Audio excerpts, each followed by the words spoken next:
ఇస్తామే మీ పేర్లు రాసుకున్నామని లిస్టు రాసిండు. మేము ఇప్పుడు లిస్టులో రాసిందని మేము వచ్చినాం. వచ్చిన తర్వాత ఇప్పుడు ఏమంటారు అంటే ఇక్కడ కొంతమంది ఆధార్ కార్డు పెట్టారు. ఇప్పుడు ఇట్లా కాదు, మొత్తం వీణాకర్ రాని వీణాకర్ లైన్ పెట్టుకుని అక్కడ టోకన్ ఇద్దామని అంటే మీరు మా పేర్లు అయితే లిస్టులో రాసుకున్నారు కదా, ఆ లిస్టు అయిపోయిన తర్వాత మళ్ళీ మిగతా వాళ్ళు లిస్ట్ ఇయ్యండి. మొన్న ఇచ్చిన వాళ్ళు మళ్ళీ దాని ఆధార్ కార్డు పెట్టే డబుల్ వస్తాయి కదా, మీరే రాసుకున్నారు మంచి ఆలోచన చేసి. ఇప్పుడు మళ్ళా వాళ్ళు ఇచ్చిన తర్వాత మిగతా ఆధార్ కార్డు మళ్ళీ రోజు ఇచ్చేయాలి.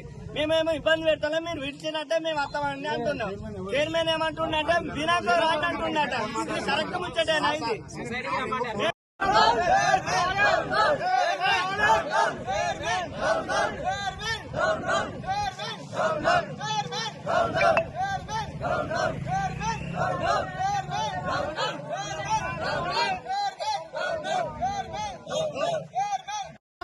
అలా రైతులు ఈ రోజు యూరియా గురించి చాలా ఇబ్బంది పడి ఎంత అంతే అంత చాలా ఇబ్బంది పడతారు.